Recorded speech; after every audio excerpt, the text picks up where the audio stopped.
Bom dia, nós somos o grupo 5 do trabalho da atividade parcial do Princípios de Administração.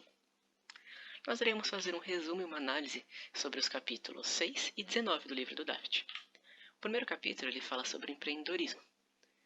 Já o capítulo 19 sobre gestão de qualidade e desempenho, com subtópicos de controle organizacional e gestão da qualidade total.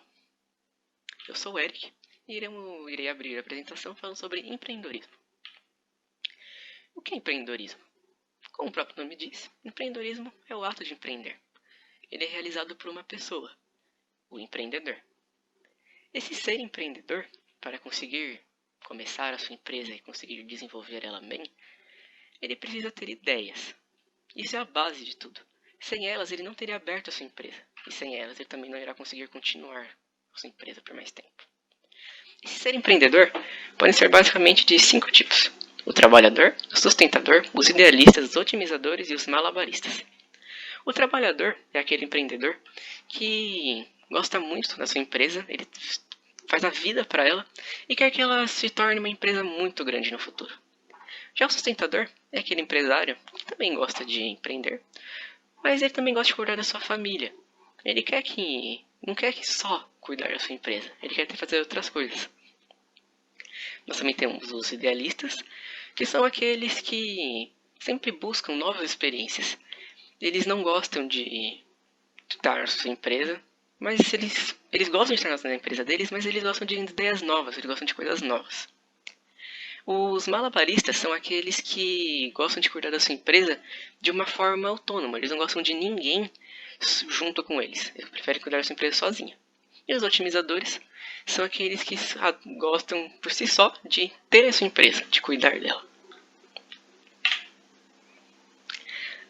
As pequenas empresas, elas são mais frágeis, vamos dizer assim, pois diante de uma crise externa, ela é capaz de ter mais impacto sobre ela.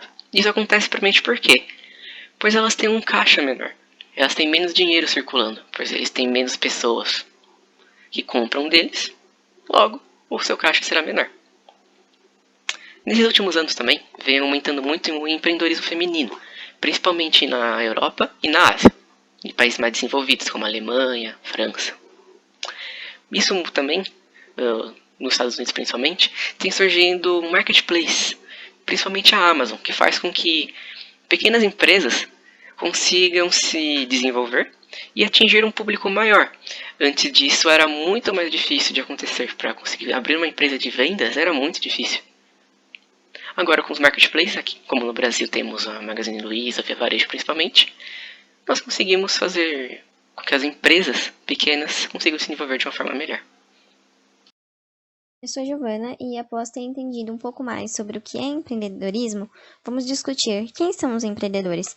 Bom, a gente tem a ideia que os empreendedores são heróis dos negócios norte-americanos, que são pessoas insatisfeitas com os empregos atuais, que encontraram a oportunidade de reunir recursos e começar um novo empreendimento. Mas, na realidade, pesquisas indicam que os CEOs são descritos como trabalhadores e práticos que têm familiaridade com o mercado e com a indústria que atuam.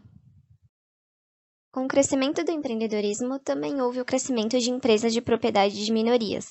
Empresas essas que geram bastante renda e empregam muitas pessoas. Estão cada vez mais sofisticadas, entregando produtos diferenciados para os seus clientes. Outro tipo de empresa que vem crescendo são as empresas de propriedade de mulheres. Nas últimas décadas, as mulheres têm lançado empresas com o dobro da velocidade dos homens. Porém, pesquisas indicam que as mulheres podem ter crescimento limitado, pois apenas 20% das empresas têm empregados, devido às mulheres preferirem trabalhar sozinhas, e as mulheres tendem a ser mais cautelosas do que os homens quanto aos empréstimos. Sobre as características dos empresários, podemos citar a autonomia, pois valorizam a liberdade de tomar as próprias decisões, o sacrifício empreendedor, porque a maioria dos empresários está disposto a abrir mão de família, dinheiro e tempo para abrir seu próprio negócio, e também a energia alta, devido a eles trabalharem muitas horas por semana e até mesmo durante as férias. Outras características são necessidade de alcançar, pois são pessoas que se sentem motivadas através do feedback positivo que podem obter sobre o seu próprio sucesso, autoconfiança, locus de controle interno, que são pessoas que acreditam que suas ações determinam o que acontecerá com elas. Falando sobre o empreendedorismo social, essas são empresas que funcionam como empresas tradicionais, mas o foco principal não é a maximização de lucros, e sim a oferta de benefícios sociais. Podemos citar a Solar Electric Light Company, que é uma empresa na Índia que ajuda as pessoas de uma região a conseguir energia solar por meio de financiamentos com empresas parceiras. E também Enactus eu gostaria de falar porque está mais próxima de nós universitários, é uma entidade que tem na UFABC e também é uma instituição sem fins lucrativos internacional que construi projetos sociais a partir da ação empreendedora. Muitos dos empresários e empresárias, empreendedores e empreendedoras se dedicam a novos negócios. Um termo que é bastante atual é o das startups. Provavelmente alguém conhece alguma empresa que se denomina ou que se caracteriza como startup. Basicamente, startups são empresas que estão no começo de suas vidas, se inserindo no mercado e estão em constante evolução para se adaptarem, ou adaptarem seu modelo de negócio. Normalmente, é muito comum as pessoas associarem esse termo à tecnologia. O que na verdade acontece é que essas empresas usam da tecnologia e suas ferramentas para expandirem a sua ideia e venderem seu produto. Elas também se caracterizam pelo seu alto grau de inovação e na transformação de ideias em produtos. Para se ter sucesso, seja na abertura de uma startup ou de uma empresa qualquer, é de extrema importância escrever um plano de negócios. Ele é um documento para organizar as ideias e o passo a passo para atingir os objetivos do seu negócio. É fundamental ter um planejamento para reduzir os erros e incertezas do seu projeto, quando ele de fato estiver no mercado.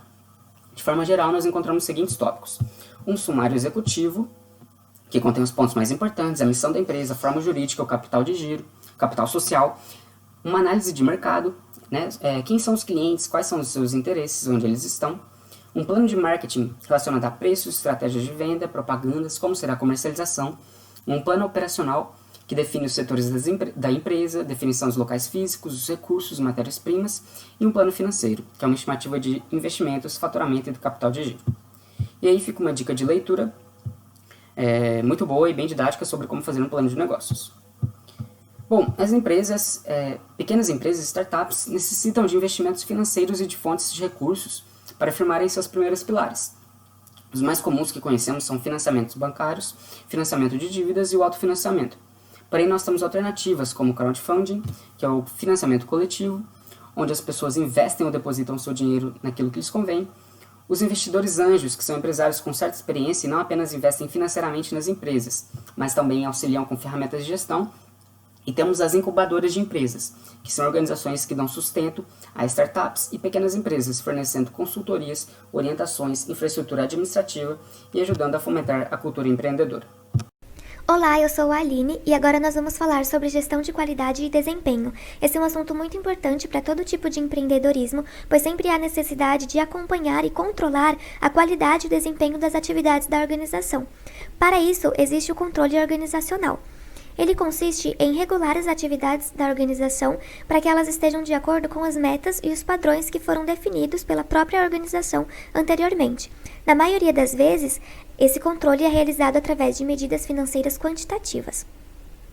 Para controlar a qualidade e o desempenho da organização, é necessário fazer uma comparação entre as informações reais e as informações desejáveis, ou seja, comparar a qualidade e o desempenho que a organização está apresentando com a qualidade e desempenho que a organização tem como meta, como objetivo. Essa comparação traz informações sobre os desvios entre a realidade e o objetivo da organização e é papel do gestor definir quais medidas devem ser adotadas para reduzir esses desvios. O objetivo dessas medidas é a melhoria nas atividades da organização, que, por sua vez, quando elas são atingidas, devem ser refletidos na remuneração dos funcionários, para que eles apresentem um maior desempenho, que então vai refletir novamente em uma melhoria nas atividades da organização, e esse ciclo é o que nós chamamos de melhoria contínua, ou seja, a organização e os funcionários estão sempre em busca de melhorar as suas atividades.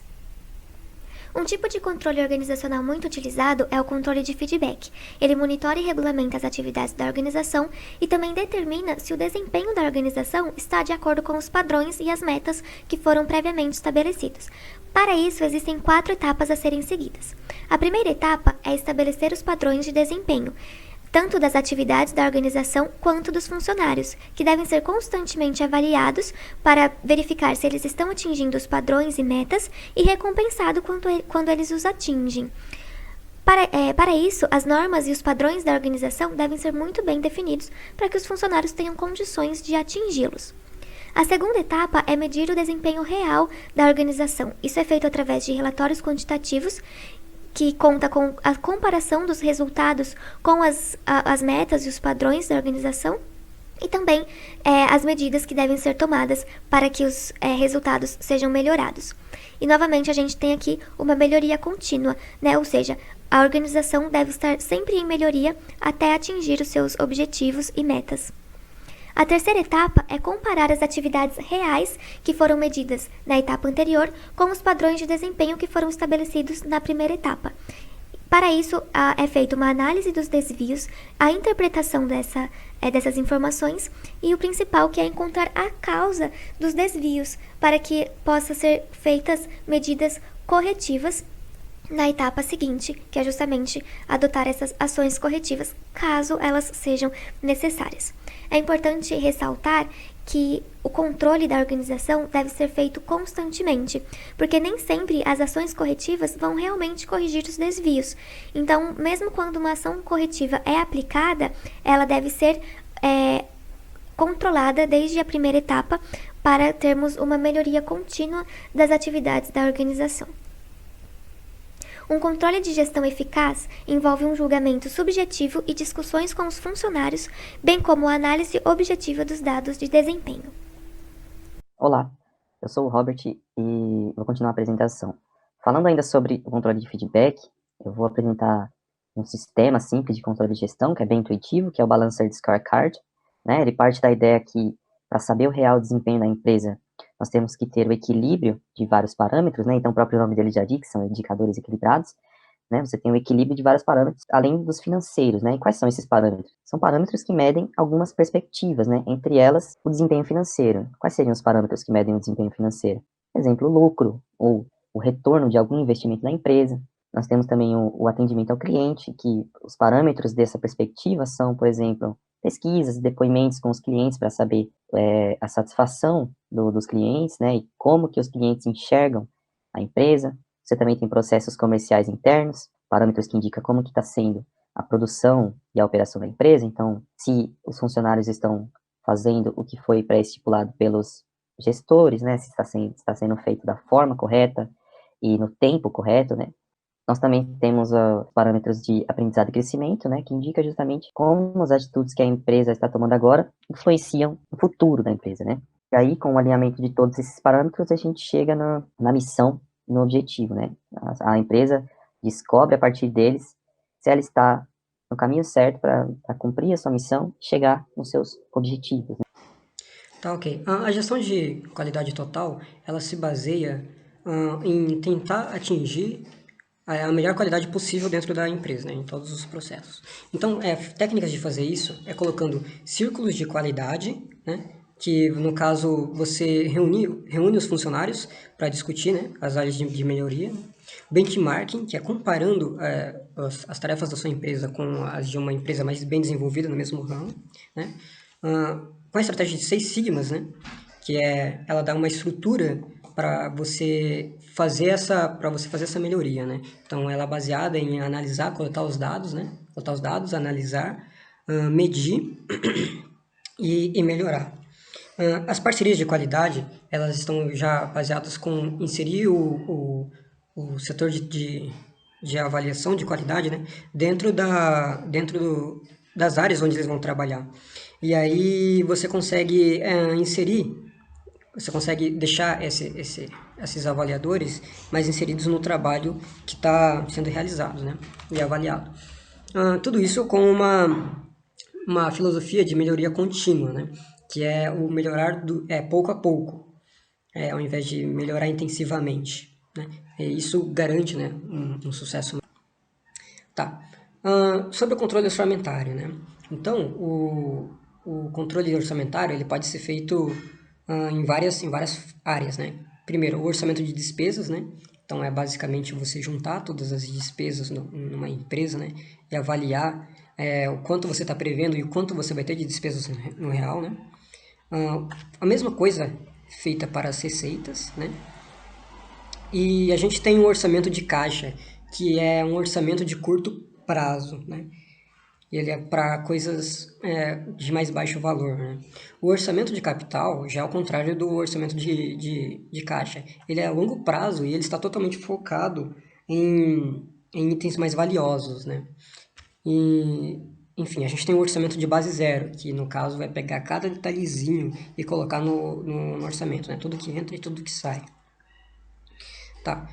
Como são feitas as demonstrações financeiras, né? Então, eles podem ser pelo balanço patrimonial, né? O balanço patrimonial se divide em ativos circulantes, que são partes dos seus bens que você consegue converter em dinheiro facilmente, né? De forma rápida. Os ativos fixos, que é o contrário, né? E aí você tem os passivos de curto prazo, que são as dívidas que você tem que pagar em curto prazo, e os passivos de longo prazo, que são as dívidas de longo prazo. E aí, a diferença entre os ativos e os passivos dá o capital próprio, né, que é o patrimônio líquido. Tá. Uma outra forma de realizar essa análise de organizar esses dados é com a demonstração de resultados, né? A demonstração de resultados, ela vai resumir o desempenho da empresa. Ela vai listar todos os lucros, quer dizer, todas as receitas, né? E vai subtrair todas as despesas com o tempo e vai dando lucro a cada período, né? Geralmente esse período é 1 ano, e essa verificação dura durante 1 ano, e a verificação é a cada 3 meses, mas esse tempo pode mudar. Tá? E como realizar a análise desses dados, né? A gente tem os índices de liquidez, né? Que é dado pela razão entre os ativos correntes, pelos passivos correntes, né? Ele vai indicar se sua empresa tem ativos suficientes para converter em dinheiro e pagar as dívidas, né? A gente tem os índices de atividade, que no caso, ele mede o desempenho de giro do capital da empresa, né? É a divisão entre o total de vendas e o estoque médio. A gente tem os índices de rentabilidade, que eles vão dizer o quanto sua empresa está de fato rendendo, né? Então, por exemplo, a margem de lucro líquido, né? A margem de lucro líquido é o lucro líquido, né, dividido pelas vendas, né? Então, quanto das vendas você conseguiu vender? A gente tem os índices de alavancagem também, que eles se referem ao quanto dos seus ativos você conseguiu, quantos ativos você conseguiu com relação aos financiamentos, né? E é definido como a dívida total pelo dívida de ativos, né?